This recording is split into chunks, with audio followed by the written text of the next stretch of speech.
2026 की शुरुआत में सोने की कीमतें $5,000 प्रति औंस के स्तर को पार कर गई है। एक्सपर्ट्स इस तेजी को सिर्फ टेम्पररी नहीं बल्कि ग्लोबल फाइनेंशियल सिस्टम में एक टेम्पररी बदलाव का संकेत मान रहे हैं। मोतीलाल ओसवाल की एक ताजा रिपोर्ट के अनुसार गोल्ड में आई ये रैली निवेशकों और केंद्रीय बैंकों के सोने के प्रति नजरिए में बड़े बदलाव की तरफ इशारा करती है। आमतौर पर सोना वास्तविक ब्याज दरों के उलट चलता है, लेकिन 2023 से 25 के बीच हमने कुछ अलग ही देखा है। ब्याज दरें पॉजिटिव होने के बावजूद सोने की कीमतों में आग लग रही है।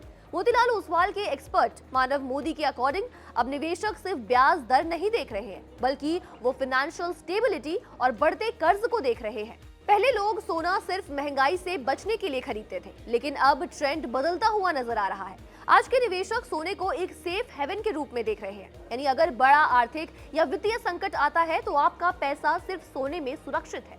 रिपोर्ट कहती है कि धीमी ग्रोथ और स्थिर महंगाई के बीच सोना सबसे भरोसेमंद साथी बन गया है। Eastern Europe, middle east, Arctic और एशिया में बढ़ते तनावों ने निवेशकों में अनसर्टेनिटी का माहौल पैदा कर दिया है। इसके साथ ही ट्रेड डिस्प्यूट और टैरिफ ने कीमतों में उतार चढ़ाव भी बढ़ा दिया है। सिर्फ आम आदमी ही नहीं, दुनिया भर के सेंट्रल बैंक्स भी सोना जमा करने में जुट गए हैं। बढ़ता सरकारी कर्ज और डॉलर की अनस्टेबिलिटी ने देशों को मजबूर कर दिया है कि वो अपने रिजर्व में सोने की मात्रा बढ़ाए, और यही वजह है कि सोने की डिमांड कभी कम होती नजर ही नहीं आ रही।